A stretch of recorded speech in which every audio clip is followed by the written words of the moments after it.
mais um caso então. Antes de mais nada, se inscrevam no canal e ativem o sininho para acompanhar. Toda terça-feira tem um vídeo novo no canal.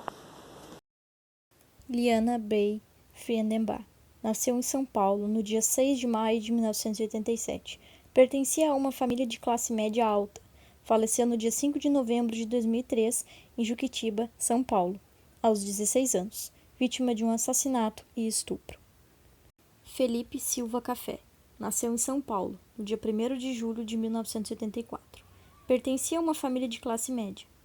Faleceu em 2 de novembro de 2003, aos 19 anos, vítima de um assassinato. O jovem casal Liana Friedenbach e Felipe Café estavam namorando há poucos meses e resolveram fazer uma viagem a Embu-Guaçu, na mata.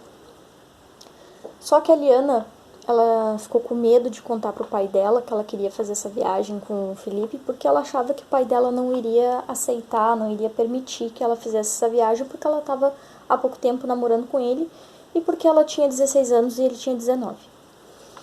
Enfim, ela pegou e mentiu então pro pai dela que ela iria fazer uma excursão com as amigas dela.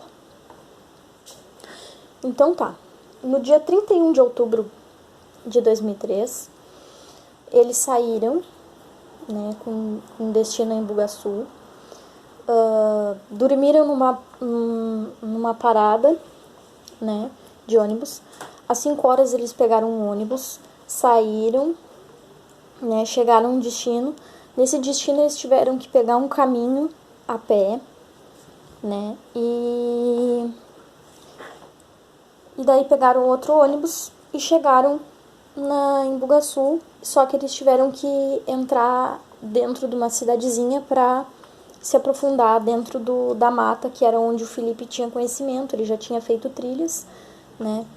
Para a mãe dele, inclusive, ele falou que ele ia fazer essa trilha, só que ele não falou que iria com a Liana, a mãe dele não sabia que ele tinha namorada, a mãe dele achou que ele iria com amigos, né? Mas, então, todos os dois mentiram, né, para os pais. Enquanto o casal caminhava, a população da cidade começou a reparar que eles não eram moradores dali, porque eles estavam bem vestidos, eles eram de classe média. A Liana era de classe média alta, o Felipe era de classe média. Eles estavam com muita bagagem e a Liana chamava atenção porque ela era muito bonita, né? Nesse momento, o Champinha e o Paulo César avistaram os dois. E eles estavam indo pescar e avistaram a Liana e o Champinha. A Liana e eles começaram a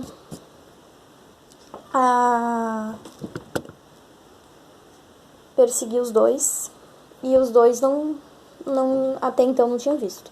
Aí eles chegaram no local e isso o Champinha e o comparsa dele junto, né? Seguindo eles montaram a barraca. No momento que eles terminaram de montar a barraca, o Champinha e o Paulo César anunciaram assalto. Só que eles procuraram, eles não tinham nada de muito valor, eles tinham só celular, né, pouco dinheiro, coisas sem muito valor. E nisso eles resolvem sequestrar os dois. A casa em que Liana e Felipe foram mantidos em cativeiro era um local altamente insalubre e anti-higiênico. A dupla criminosa separou o casal durante o cárcere privado, vez que ficaram em cômodos diferentes da residência. Temendo que os criminosos poderiam fazer, Liana informou que pertencia a uma família de classe média, alta. Por isso poderiam pedir à família uma grande quantia em dinheiro, a título de resgate, desde que os entregassem salvos. Ainda no primeiro dia de sequestro, isto é, no dia 1º de novembro de 2003, Pernambuco estuprou Liana, enquanto seu namorado permanecia no outro quarto. Dado o estado de choque e medo que sentia, a jovem não reagiu.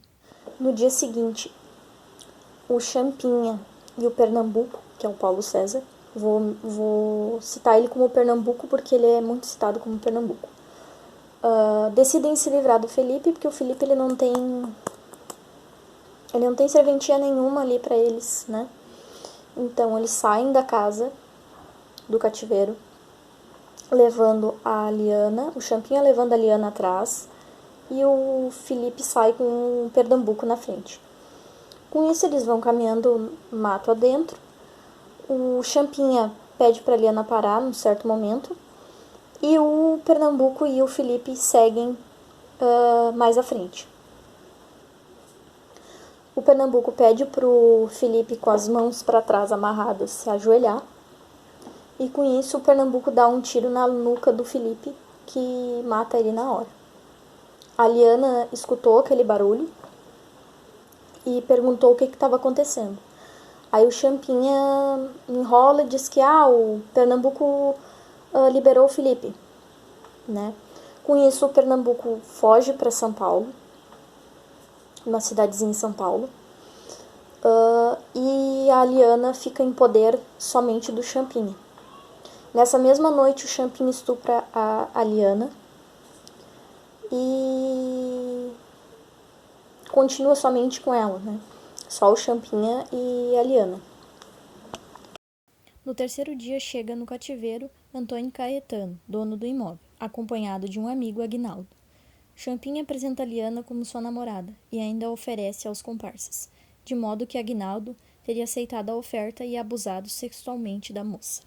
O pai da Liana, desesperado, já começou a ligar e ligava e ninguém sabia notícias da Liana, ninguém sabia.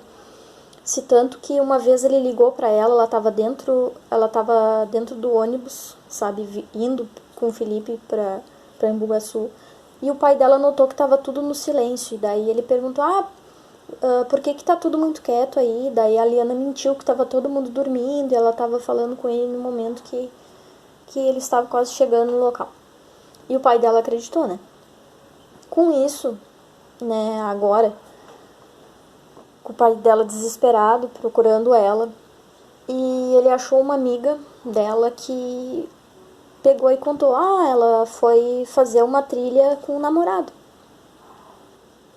E o pai dela não tinha ideia que ela namorava, que ela tinha namorado, não sabia. Ele pega e aciona o COI, né?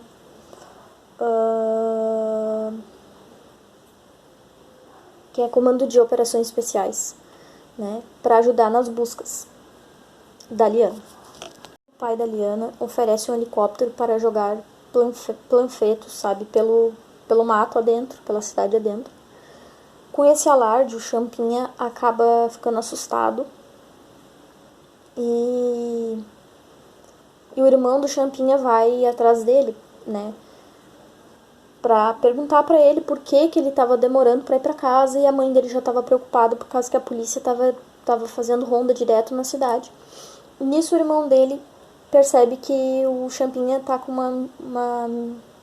uma menina ali, e daí ele apresenta a Liana como namorada dele, né? Ele começa a não sentir mais medo de sair com a Liana na rua, ele apresenta ela como namorada, né? E daí no dia 5 de novembro porque o Pernambuco matou o Felipe no dia 2, né, de novembro. O Champinha disse que liberaria a Liana, né? Chegou na Liana e falou, eu vou te levar lá na rodoviária para te liberar, para te ir embora. Aí a Liana pegou e, não, vamos. E daí ela não reagia mais, ela fazia tudo que o Champinha falava, tudo que o Champinha pedia, ela fazia. Então ele pegou, né, levou ela pela mata e num trecho, porque ela estava caminhando na frente dele, né, ele estava nas costas dela e ele caminhando atrás com uma faca peixeira na cintura. Com isso ele pega a faca, dá um golpe no pescoço dela, que faz ela cair. E com isso ele continua dando golpes de faca nela, pegou no tórax e nas costas. tem uma parte depois que a polícia perguntou pra ele por que, além dele matar ela, porque ele golpeou ela várias vezes no pescoço, nas costas, por que ele tinha comido um pedaço do seio dela, sabe? É uma coisa absurda, mas tem uma parte que ele diz que ele comeu uma parte do seio da Liana. E aí ele diz que porque eu senti vontade no momento de fazer isso, e eu quis fazer, né? Os corpos foram encontrados somente no dia 10 de novembro, né? E, enfim, foi uma busca alucinante, assim.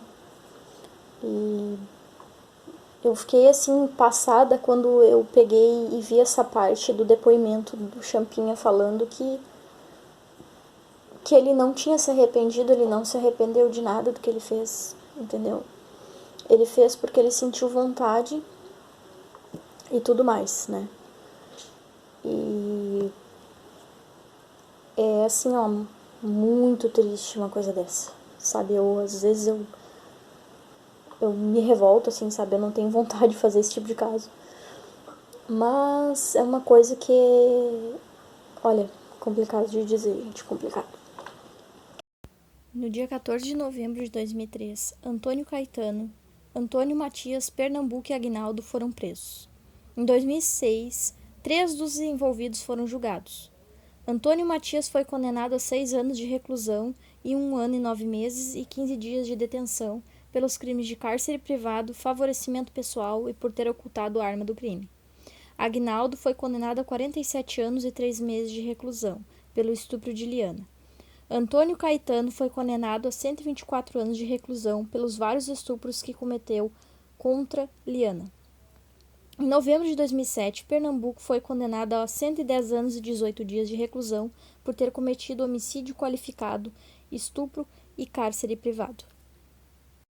Champinha, por ser menor de idade na época, foi direcionado a julgamento pela Vara da Infância e Juventude. Foi aplicada a medida socioeducativa de 3 anos, tempo máximo admitido pelo ECA. Após o cumprimento da medida socioeducativa, Champinha não pode ser condenado pelo tribunal do júri, porque o ordenamento jurídico vigora o preceito de que ninguém poderá ser punido mais de que uma vez pelo mesmo ato criminoso. Assim, o Ministério pediu a interdição civil. O pedido foi aceito, pois em laudo médico foi constatado a inaptidão de Champinha ao convívio social. Então, meus amores, o caso de hoje foi esse. Espero que vocês tenham gostado. Lembrando mais uma vez, se inscrevam no canal, ativem o sininho, que toda terça-feira tem vídeo novo no canal. Então, beijos e até o próximo.